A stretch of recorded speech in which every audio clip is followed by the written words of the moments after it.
apa tuntutan yang layak yang harus diajukan oleh jaksa kepada terdakwa? Kita harus memastikan bahwa akses keadilan bagi kelima korban ini memang benar-benar dilaksanakan pada saat hakim membacakan dakwaannya. Kedua, kami juga harus memastikan bahwa pertanyaan-pertanyaan yang diberikan oleh penasihat hukum itu tidak mendiskriminasi atau menekan korban, seakan-akan korban ikut menikmati.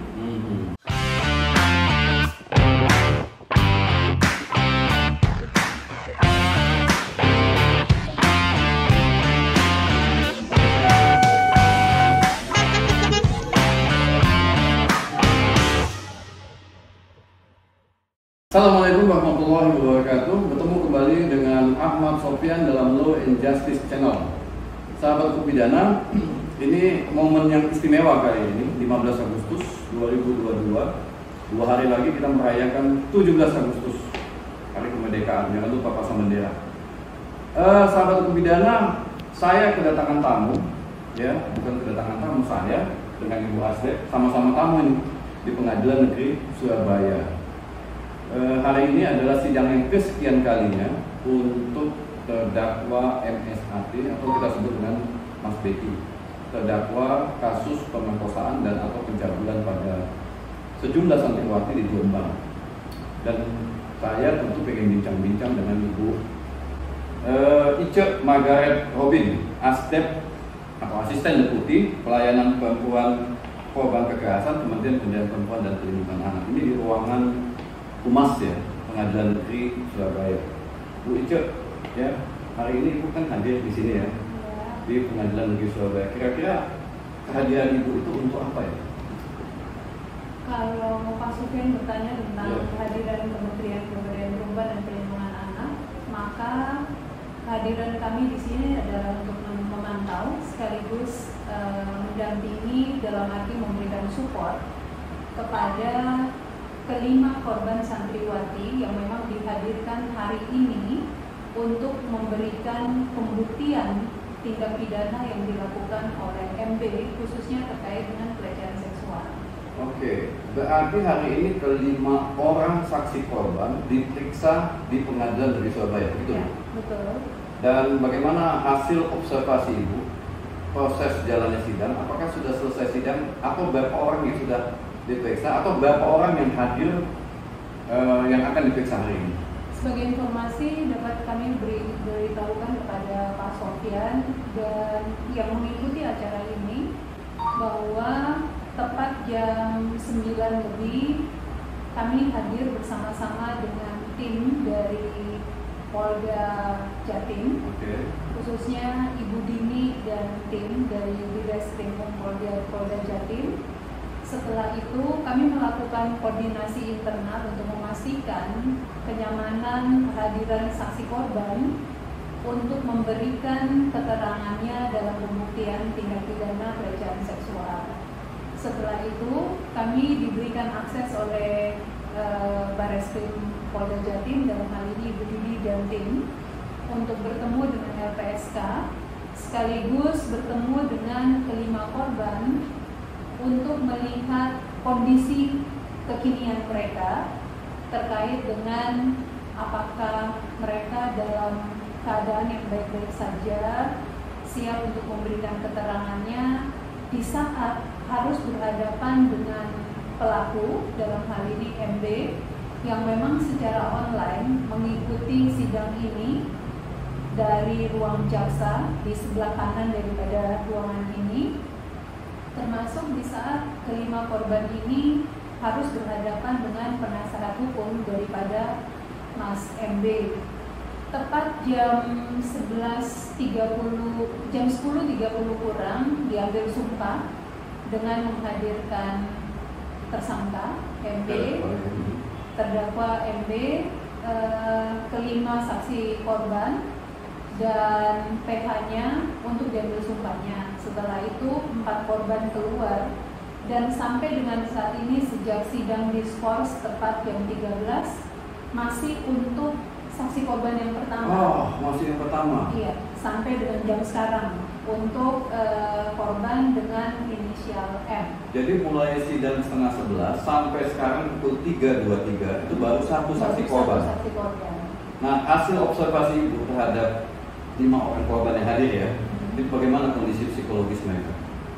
Kalau secara kesiapan, karena kami hadir di sini bukan hanya saya sendiri, selain Ibu Dini dan tim, ada penyuluh sosial media, ada konselor, dan pendamping perempuan dari Women Crisis Center, termasuk dengan 1 orang PH, Ibu Ica. Kami melihat situasi kondisi psikologis daripada kelima saksi korban ini dalam posisi baik-baik saja karena mendapatkan perlindungan sesuai dengan tugas fungsi daripada LPSK, walaupun itu dibatasi. Ya, jadi KPPA nggak bisa masuk ini dalam persidangan. Ya, padahal kalau kita berbicara tentang perlindungan dan pemenuhan hak korban ini kan harus sinergi dan kolaborasi. Kita harus memastikan bahwa akses keadilan bagi kelima korban ini memang benar-benar dilaksanakan pada saat hakim membacakan dakwaannya. Kedua, kami juga harus memastikan bahwa pertanyaan-pertanyaan yang diberikan oleh penasihat hukum itu tidak mendiskriminasi atau menekan korban, seakan-akan korban ikut menikmati. Ini akan bertentangan dengan semangat daripada Perma 3 2017, khususnya pasal 1 dan pasal 5 yang menerangkan bahwa hakim sebagai wasit semestinya harus mencegah pertanyaan-pertanyaan yang bisa mematahkan semangat daripada saksi korban ataupun membuat korban tidak berdaya dengan pertanyaan-pertanyaan yang memang akan merusak psikologisnya. Ya, Bu, saya potong. Kan 1 sudah sedang diperiksa. Informasi yang Ibu dapat, bagaimana kuasa hukum terdakwa dalam mengajukan pertanyaan yang Ibu dapat seperti apakah ada penekanan sehingga korban merasa tidak nyaman atau apa yang Ibu dapat dari proses sidang untuk saksi korban yang pertama? Sejauh ini karena kami tidak bisa hadir di dalam sidang, maka kami cuma bisa mengelus dada. Kami hanya bisa mengirimkan doa dan harapan bahwa pertanyaan-pertanyaan yang disampaikan oleh penasihat hukum tidak membuat saksi korban itu tertekan, dan kami berharap bahwa Komisi Yudisial yang melakukan pengawasan secara tertutup memastikan bahwa implementasi Perma 3 2017 itu responsif dan berperspektif korban bisa memberikan jawaban sesuai dengan ada yang di dalam dakwaan yang dibuat oleh JPU. Nah, berapa orang pengacara terdakwa yang hadir hari ini? Sejauh ini yang kami dapat informasi 10 orang, 1 orang perempuan dan 9 laki-laki ditambah dengan PH-nya sendiri, Pak Pasek. Pak Pasek juga hadir? Pak Pasek sudah hadir ya. Beliau politisi yang juga pengacara. Jadi menurut Ibu bagaimana? Apakah seimbang? Nah, kalau jaksa ada berapa orang hadir informasinya? Jaksa. Apakah semua tim jaksa hadir atau hanya diwakili? 10. 10 juga. Jadi seimbang ya? Seimbang. Tapi kalau berbicara tentang kehadiran penasehat hukum dari saksi korban, termasuk kami yang memang menyelenggarakan layanan rujukan akhir, semestinya harus hadir. Tapi ternyata akses itu dibatasi oleh pengadilan, termasuk oleh LPSK. Kenapa pengadilan hanya mengizinkan LPSK yang hadir? Padahal Kementerian Pemberdayaan Perempuan itu punya mandat, apalagi asdepnya Ibu melayani perempuan korban kekerasan, dan itu sah, Tentunya negara memberikan mandat kepada Ibu untuk mewakili kepentingan korban, baik di luar maupun di dalam pengadilan. Kira-kira kenapa pengadilan membatasi kementerian untuk tidak bisa hadir dalam persidangan ini? Pertama, Kementerian Pemberdayaan Perempuan dan Perlindungan Anak tidak mengintervensi kewenangan yang ada. Kalau memang kami tidak diperkenankan masuk, tapi kami berharap dengan surat permohonan yang kami kirimkan kepada KY untuk mengawasi proses sidang ini dapat berjalan dengan baik, semata-mata hanya untuk memastikan akses keadilan bagi kelima korban ini memang terpenuhi, bahwa mereka ditempatkan sebagai perempuan korban. Apa harapan Ibu kepada 5 orang korban ini? Mereka dapat berkata sejujurnya, lepas dari tekanan dan intimidasi, karena selama ini kita tahu bahwa banyak intimidasi yang dilakukan oleh orang terdekat dari lingkaran terdakwa untuk mengurangi jawaban-jawaban berdasarkan fakta yang mereka rasakan sendiri agar meringankan apa yang dilakukan oleh MB kepada mereka. Itu masih dilakukan sebelum sidang ini? Masih dilakukan. Wow. Termasuk salah seorang korban yang saat ini berada di Lampung, J, memang dihadapkan pada pilihan yang sulit.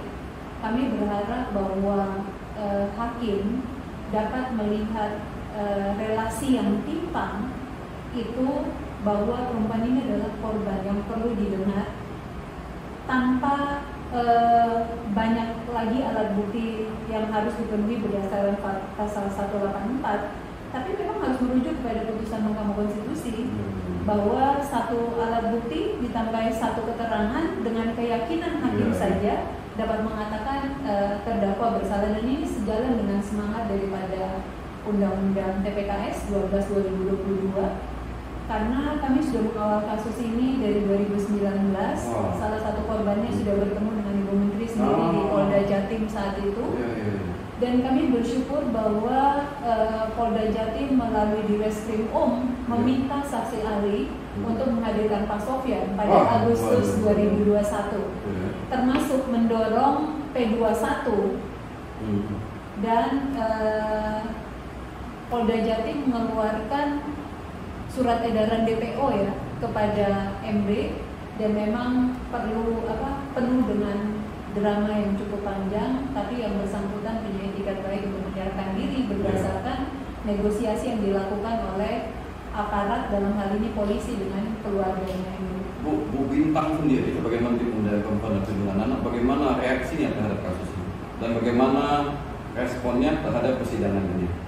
Pastinya beliau mengatakan zero toleransi polisi buat segala bentuk kekerasan terhadap perempuan, dan beliau berharap bahwa akses keadilan yang dialami oleh kelima korban ini benar-benar dapat diterima. Hakim dan jaksa, hakim harus berpedoman kepada pedoman mengadili karena 3/2017 untuk perempuan yang berhadapan dengan hukum, dan jaksa dapat berpedoman pada pedoman jaksa nomor 1 tahun 2021 tentang aksesibilitas bagi perempuan dan anak yang berperkara pidana. Ya, ini kan tuntutan masih lama ya. Tapi kan pasti KPPA juga punya harapan.